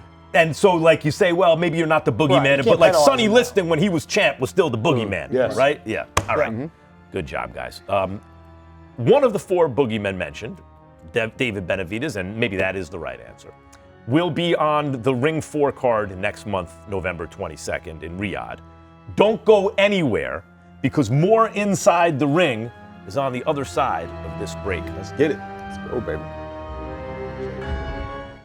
Anthony Yarde, he fears no man. He wants David Benavidez, and there's not a lot of fighters in the world that do. Body shot from Yarde. Shot to the head. Down he goes. Solid shot. Right hand. Anthony Yarde. And one of the biggest punchers in boxing. But back to the knees. And that left hook might have Boa Junkie. And another one. Virgil Ortiz Jr. The future has arrived. New York, Richardson. Richardson Hitchins, the pride of Brooklyn. Brooklyn, stand up. Welcome back to Inside the Ring. Max Kellerman, Mike Coppinger, Shady McCoy, and Malik Scott. And we're joined now by Ring Magazine's #1 ranked 140-pound contender, coming off a very impressive win, Richardson Hitchins, ladies and gentlemen. Welcome to Inside the Ring, Richardson. What's up, champ?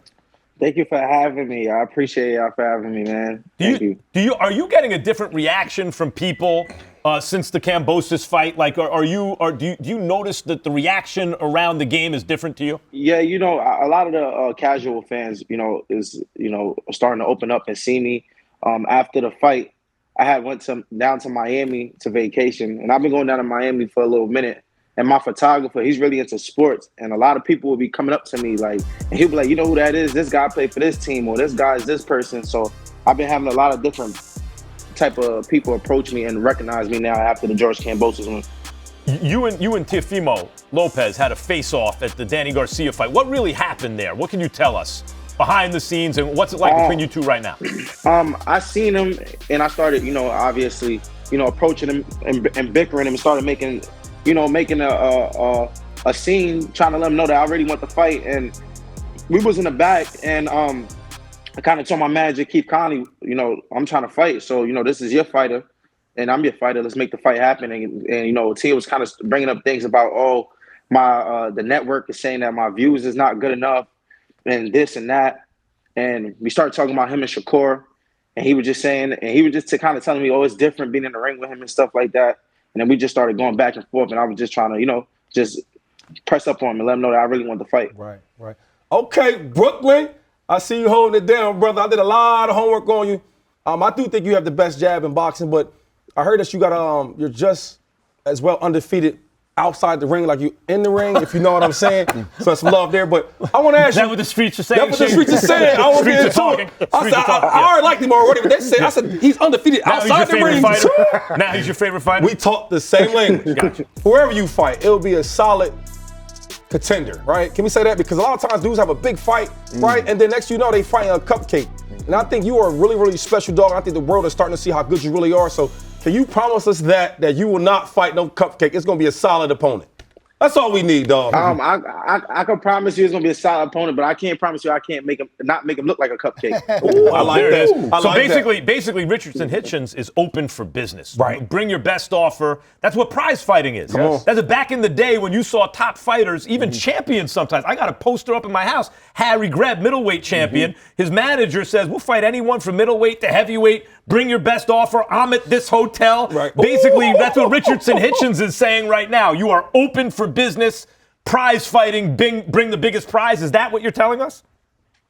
Yeah, obviously, it is called prize fighting, and I do want to be the best. I could first off the victory with Kambosos. I called out guys like Devin Haney. I called out guys like Teofimo Lopez. I'm willing to go up to 147 also, and challenge some of the champions up there.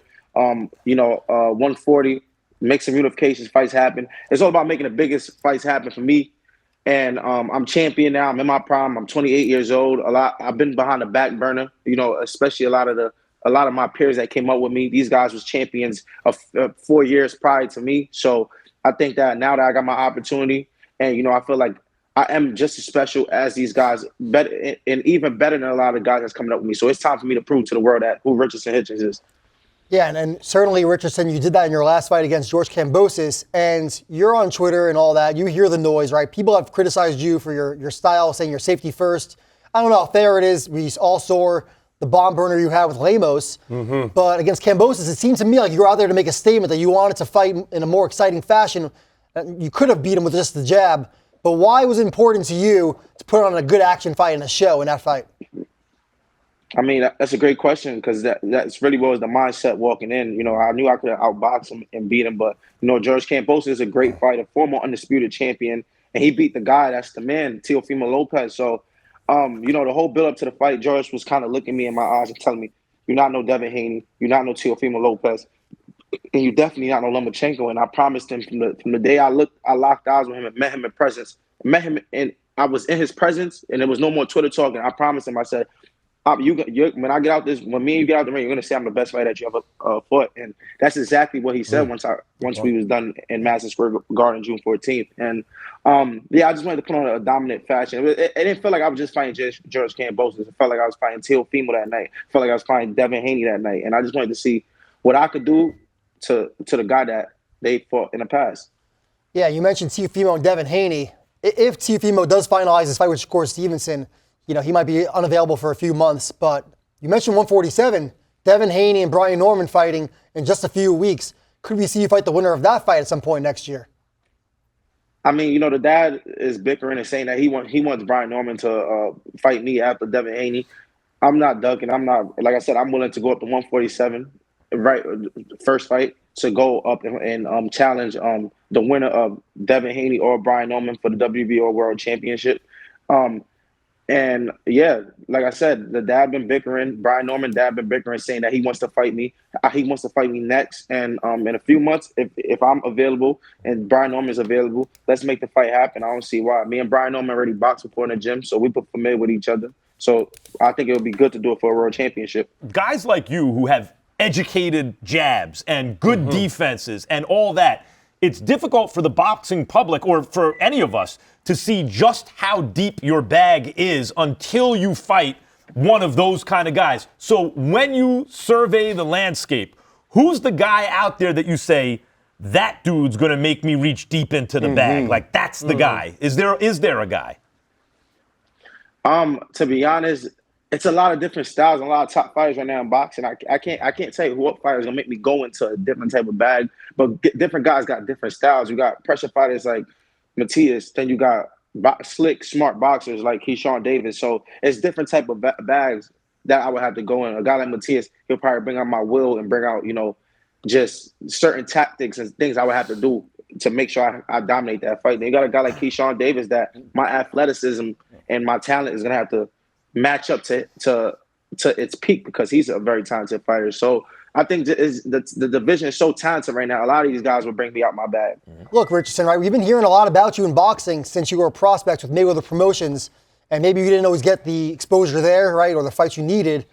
Then you signed with Eddie Hearn, and it's gone really well for you. You announced after the win over Kambosos that you're now a promotional free agent, and I'm assuming a lot of people are going to be after you after the way you looked. You're a champion. You're in your prime. We saw Eddie Hearn didn't love what you said, but it is a fact, and I don't think you meant anything negative by it. So what was your take on Eddie Hearn's reaction, and more importantly, where do you think you're headed now? Obviously when I jumped out the ring, I said that I was a free agent, but I never said that I wouldn't work with Eddie. Right now my manager is still in talk with Eddie for us to, see if we could come to agreement and work with Eddie. I love everything that Eddie done for me as far as, helping, change my life and, giving me the opportunities. But it was a lot of emotions, I guess, that night. Eddie feeling the way. I don't want to really speak on it, but Eddie gave me the opportunities. I executed, and like I said, I'm open to always working with Eddie. That's one of the guys in the sport that I could say gave me the opportunity that I needed to start making a name for myself. And you're giving him credit for that. But am I understanding this right? Basically, I'm a free agent now, and if I don't declare that openly, then I'm just subject to some arbitrary deal that my current promoter wants to give me. But I want, instead, my deal to reflect market forces. So in order to get that out there, nothing against Eddie if he comes with the best deal, but I want to get paid according to the market. Is that what you're saying? Yeah, obviously, especially after a great victory over a guy like George Kambosos, and I was going into free agency. I think that was, fair to me to put it out there that I'm a free agent and see what's the best offers that would come to me. But it was no disrespect to Eddie Hearn himself. There's been a lot of great boxers from Brooklyn, right? You talk about the Zabs, Riddick Bowles, you talk about the Mike Tysons. How does that feel for you to carry that legacy? Even though we say that T.O.'s from Brooklyn, but you don't claim that, so I found a name in there. But how do you feel about carrying that legacy for the Brooklyn fighters? And before I answer that, only reason I'm going to say that Teofimo is not a New York fighter, when you talk about New York fighters, even like Tyson, Tyson was really a guy that was, he wasn't training in New York, but he was still, around the Brownsville area a lot.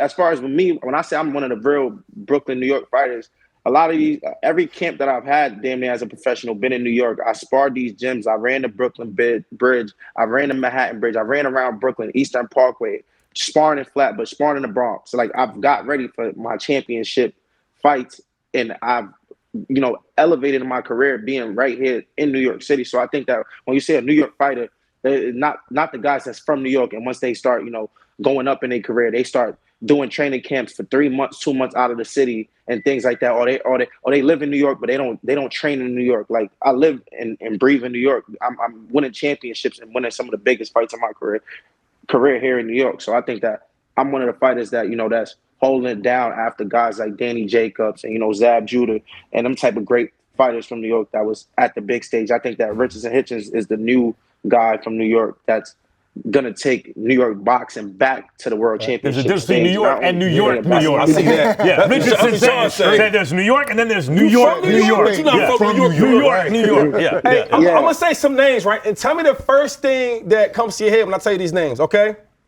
Get your water. All right, get hydrated. You ready? T.O. T.O.'s scary dude. Talented but scary. Eddie Hearn. Great businessman, Ryan Garcia. He's in the studio TikTok. too, though, so what you say? He's right over there. TikTok. When you say, I just want to be clear for people who don't know, in boxing, when someone says scary, it doesn't mean that fighter is scary. It means that he's acting scared. Is that what you mean by that? That T.O. acts scared?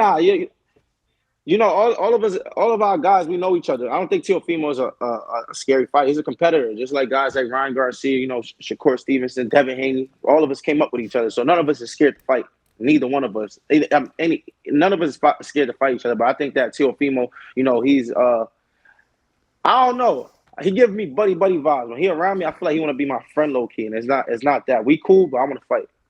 Come on, Max. Keep it real. He fought. Now, I'm honest, though. He fought Lomachenko when nobody would even whisper his name, right? Yep. So I can't call him scary. I know you're friend with Tank Davis, right? Or that's your boy. Would you call him as a boxer? Would you say he's scary from the definition that you're saying? Because he ain't really been trying to fight nobody either, though. He ain't fought no Lomachenko. He ain't fight no Loma, none of that. Like I said, I don't feel like none of us guys are scary. Even me throwing it out there about Teofimo is me just, talking shit and just throwing jabs at him. I don't think no fighter, none of us coming up is scared of no fighter. I think everybody's down to fight everybody. But I just guess some fighters make the choice to step it up and take chances, and some don't. So, but as far as being scared, I don't think none of us is scared. We've been doing this our whole life. Richardson, Hitchins, great to have you on the show. I think you opened a lot of eyes with the Kambosos performance, and people in boxing are very curious to see just how high you can go in the sport. Thanks for joining us today. Sure. See you, champ. Yep. Thank you for having me. I appreciate you. New York. He's not playing games. Yeah, he's right, though. There's a dig like New York. You're not from here. Yeah. You was born here. I'm still here. But New York has not produced the kind of fighters in the quantity, for example, that LA has, right? Like the Southern California has. And so New Yorkers feel, I'm in LA and I've lived in LA before, but I'm from New York. New Yorkers feel in boxing a certain kind of way about that. Like why there's some towns, I think about Cincinnati, I think about Baltimore, where there's more talent than is represented at the top of the sport. Something somehow stops these guys from progressing. So the last time, like when was the last time a guy from New York, really hit the top of the sport as a dominant champion, right? Judah. Zab, and I was a big booster of Zab's early on, as were you. And you were watching me on Friday Night Fights back in the day, pump Zab up. And Zab was really good, and he had a really good career. But I'm talking about guys who enter that pound for pound kind of discussion. Mike Tyson. It's Riddick Bowe. Riddick Bowe's probably the last one. Riddick Bowe hit it, but just for a second. Yeah, right. It was quick. But I like Riddick Bowe in a run, right? Danny Jacobs had a nice career. These are good fighters, but I'm talking about like legit great fighters. Okay. Great fighters. Mike Tyson then. Mike Tyson was the last time New York represented like that. Yes. Yeah, It's been a minute, and the question is, how far can this New Yorker go, right? All right. Coming up, we head into the final round. It's Inside the Ring. Hey, listen up. Let's have it. We know you've always got your eye on the prize, the championship belt. And why wouldn't you? You're a finely tuned, well-oiled boxing watching machine, capable of consuming over 185 fights on the zone every year. We've gone big. We've gone global. Churning through combinations, comebacks, and non-stop knockouts. With big fights every week, you're the best in the world. So go on, get that belt, champ. The Zone. Undisputed. Welcome back to Inside the Ring. Max Kellerman, Mike Coppinger, Shady McCoy, Malik Scott. Guys, it's the final round. You know, one of the great things about working in the boxing business, you do other shows, you know, you can show football highlights, amazing. They do incredible things. Basketball, the show dunks and different things, incredible no-look passes and stuff. And different sports show you the highlights. When you see boxing highlights, that's why we're going to do this segment right now, to show you some boxing highlights. We cover the sport worldwide. And so here's some stuff that you probably missed. Some good video anyway. From Saturday in Mexico, Carlos Ocampo faced journeyman Ricardo Banuelos. And this is how it ended in round 3. Malik? Somebody wasn't answering the phone. Get the pillow. Can't keep that chin in the middle, man. Ocampo, a very reliable trial horse. Yeah.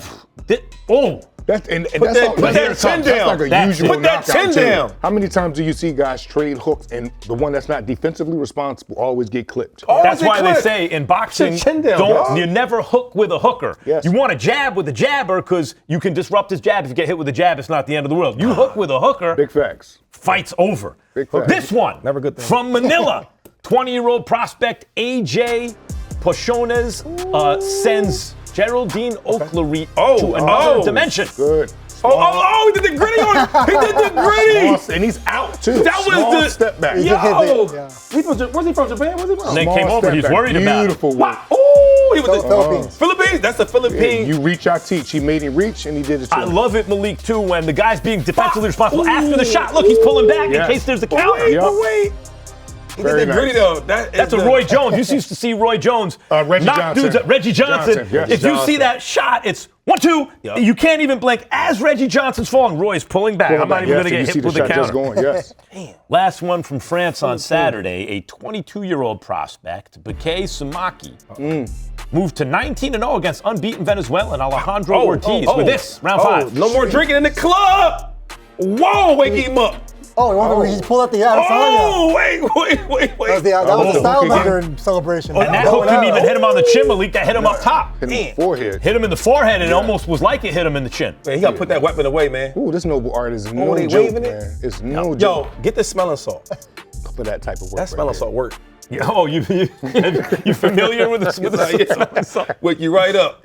All right, guys, we had huge news at the top of the show on a rematch between two, well, technically Pacquiao's still mid-40s, 46. Mayweather's late 40s, pushing 50, 48 years old. Maybe for next year. So we ran a poll on social media, see what you guys thought who would win. And the results are in.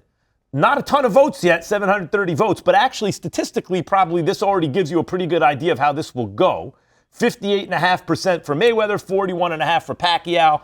So, every 10 voters, around 6 thinks Mayweather's going to win, 4 thinks Pacquiao's going to win. And that's almost what their first fight was. It wasn't 6-4, it was more like an 8-4 over 12 rounds type of fight. 8-4. Something like that. 9-3 you could also argue. But it was competitive. Yeah.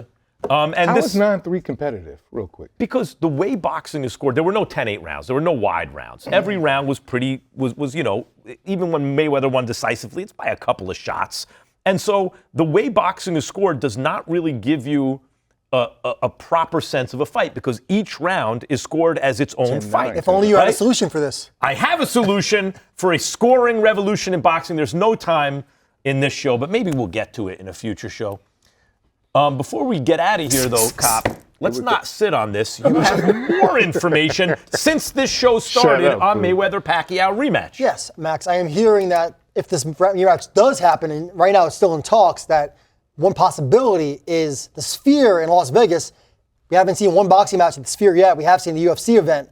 Sphere in Vegas in April is one possibility being discussed. That's right.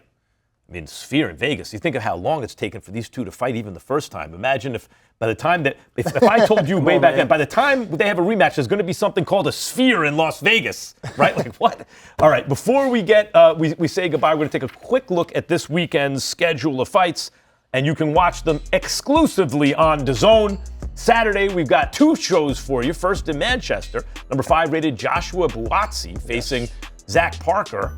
Buatsi coming off his first career loss in a thriller to Callum Smith in February. And Parker's only loss in the last decade, came 3 years ago to John Ryder when he couldn't continue due to a broken hand. Then in Orlando, it's heavyweights. Lenier Perro against Jordan Thompson, and another good one. You looking forward to that one, Malik? Very much so. Perro brothers are both. Yes, I brought Perro in for Deontay when we was fighting Zhang and Jordan Thompson. Good work? Yes, very good work. And Jordan Thompson is from England, very good fighter. Lost to Opatai, got stopped, but I think he only got stopped because of experience. And he's been back with trainer Don Charles, and they've been doing some good work together. I'm looking forward to this fight. Couple of good matchups, all right. Yes. That's going to do it for us for this week. Max Kellerman, Mike Coppinger, Malik Scott, Shady McCoy. We're going to see you here next week on Inside the Ring. Shady. That's look how bad. Listen, I'm going to hit you, Getting dog. slower and slower every time. I don't know. But that sounds the same. Yeah.